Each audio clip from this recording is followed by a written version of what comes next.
नमस्कार, आप देख रहे हैं आज तक डिजिटल और मैं हूं आपके साथ अनूप आकाश वर्मा और मेरे साथ हैं क्राइम तक के डिप्टी एडिटर चिराग गोठी। चिराग, बहुत बहुत स्वागत है आपका। Thank you.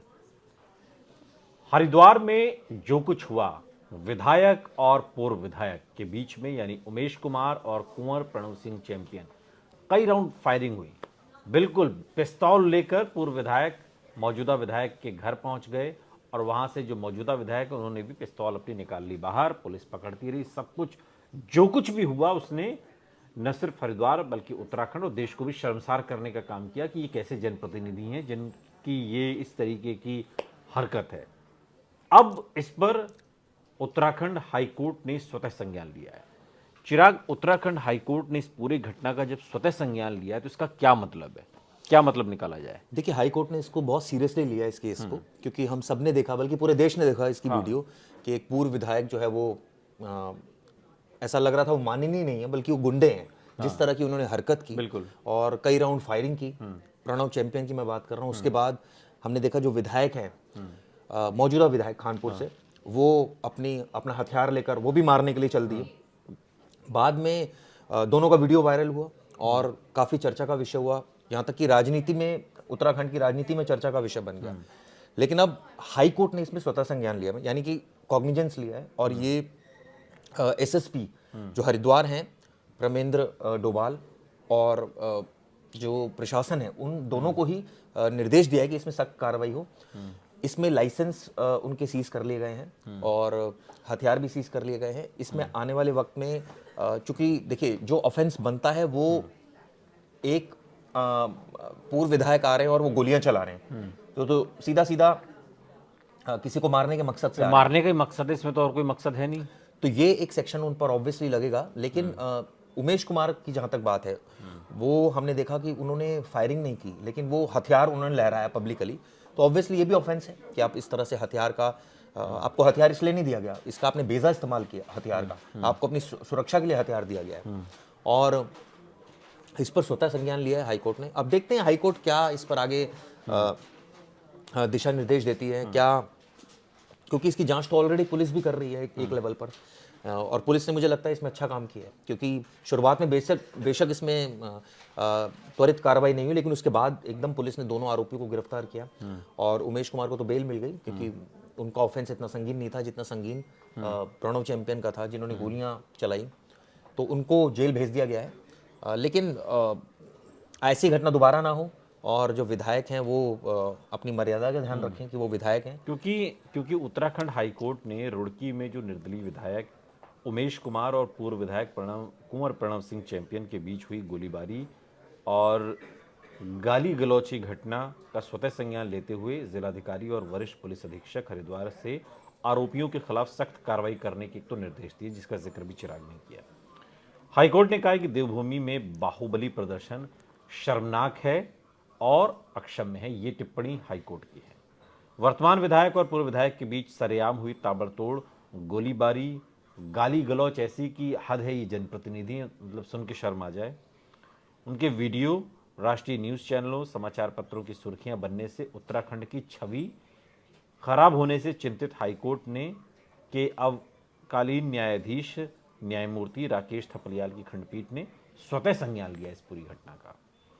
मंगलवार की सुबह घटना का संज्ञान लेते हुए हाईकोर्ट ने सुप्रीम कोर्ट द्वारा अश्विनी कुमार उपाध्याय बनाम यूनियन ऑफ इंडिया में पारित आदेशों का पालन न होने पर चिंता व्यक्त की और इस आदेश में राजनीति का अपराधीकरण रोकने के निर्देश जारी किए।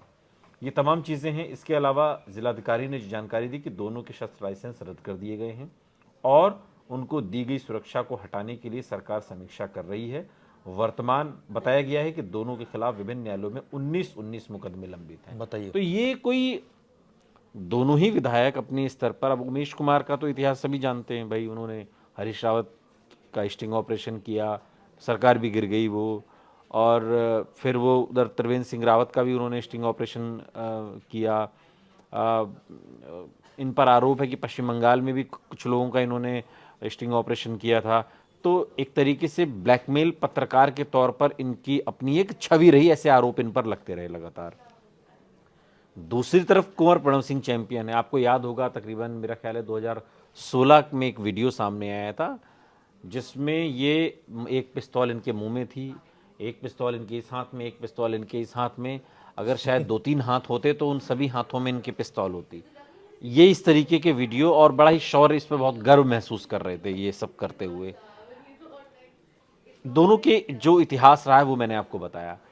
नेता होने के लिए या नेता बनने के बाद हम तो और भी नेताओं को देखते हैं ना, कि भले वो अंदर से कैसे, उनकी पृष्ठभूमि कैसी रही हो, आपराधिक भी कई होते हैं, लेकिन कम से कम वो उसका महिमा मंडन तो नहीं करते जितने चुनाव में, राजनीति में आने के बाद। तो इनकी क्या बुद्धि में कुछ दिक्कत है, मतलब समझ में नहीं आई समस्या क्या है।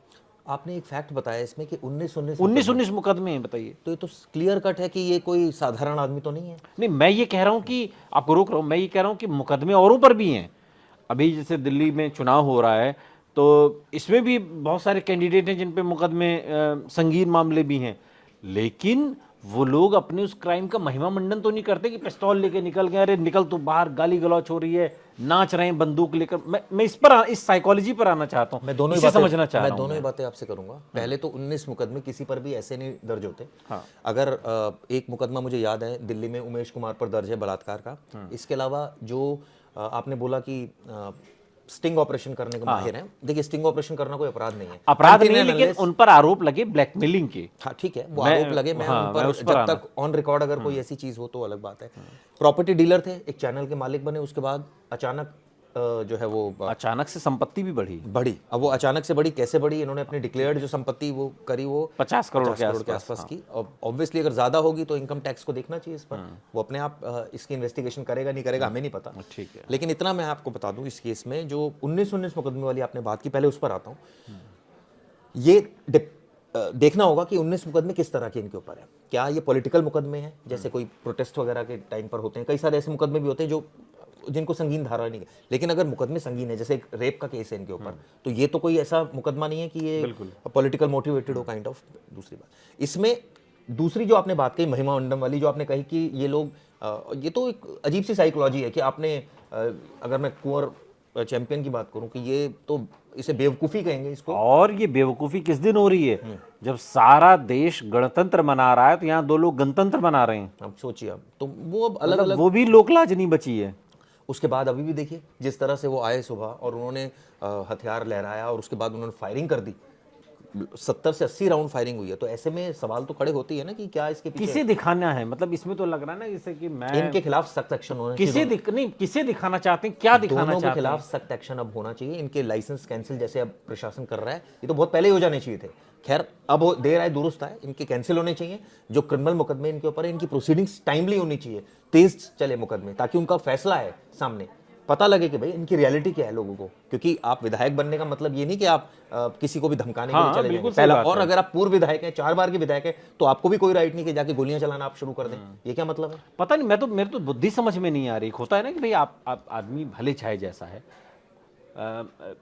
कैसा भी है उसका, मान लीजिए पास्ट कैसा भी है, लेकिन वर्तमान में अगर उसने सफ़ेद पोशाक पहन ली है, नेतागिरी के धंधे में आ गया, हाथ जोड़ने के धंधे में आ गया है, तो वो ऐसी हरकत खुद कैसे कर सकता है? मतलब अगर मान लो उसको कराना भी होगा तो किसी को भेज के कराएगा ना, ठीक बात है। खुद ही कैसे निकल पड़ेगा कोई? मेरे तो ये मनोविज्ञान ही समझ में नहीं अब आया। आप सोचिए ना, उन वोटर्स का के मन पर क्या बीत रही होगी। क्या सोच रहे होंगे यार, हमने ये चुना है, इन्हें चुना है, इन्हें हम चुनते रहे अब तक और इन्हें चुना है। यही वजह हाईकोर्ट स्ट्रिक्ट हुई है। हाईकोर्ट ने बोला है कि भाई आप उत्तराखंड की छवि खराब कर रहे हैं। उत्तराखंड को कभी इस तरह से नहीं देखा बिल्कुल जाता। नहीं। ये तो बिल्कुल जैसे शांत यूपी प्रदेश बिहार का में जैसा। होता था, वो भी 90 के दशक में। अब तो वहां भी इस तरीके की हरकतें दिखाई वही नहीं कह रहा हूँ देती। ना कि अब तो ये अगर इस तरह की हरकतें अब दिखाई दी है उत्तराखंड से, तो ये अपने आप में चौंकाने वाली चीज़ है। वो तो शांत प्रदेश उसको कहा जाता है, देवभूमि कहा जाता है, लेकिन अगर वहाँ इस तरह की घटनाएं होंगी तो नेचुरली सवाल तो उठेंगे। और इसी वजह से हाईकोर्ट चिंतित है, इसी वजह से उन्होंने स्वतः संज्ञान लिया है।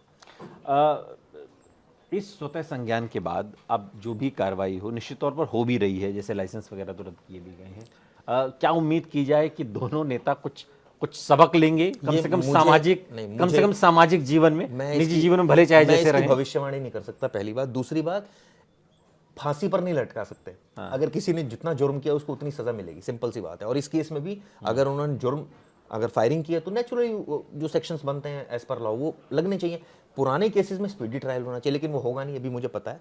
अभी तक नहीं हो तो अब क्या होगा? खैर, अब कुल मिलाकर यह है कि इनके लाइसेंस कैंसिल हो और आगे जनता ही सोचेगी जो सोचना जनता ही सोचेगी। दरअसल इस न्यायालय में तो जो होगा सो होगा, लेकिन अंततोगत्वा दोनों को जाना उसी जनता की अदालत में है जब चुनाव आएगा, और चुनाव आएगा तो जनता समझ लेगी उसे क्या चाहिए। गणतंत्र पर जो गणतंत्र बनाता हो, अगर आपको ऐसा जनप्रतिनिधि चाहिए तो फिर आपके भी हौसले और जज्बे और फैसले को सलाम है। बहुत बहुत शुक्रिया थैंक यू। इस तमाम जानकारी के लिए। चिराग यहाँ रुक रहे हैं, लेकिन आप कहीं जाइएगा नहीं, बने रहिए हमारे साथ, देखते रहिए आज तक डिजिटल। गर्मियों की छुट्टी होने वाली थी, मेरे पापा आने वाले थे, तो हम लोग सभी खुश थे। तो मैं एक बेड पे चढ़ के डांस कर रहे थे, डांस कर रहा था, लेकिन वो पहले ही आ गए। फ्रीज।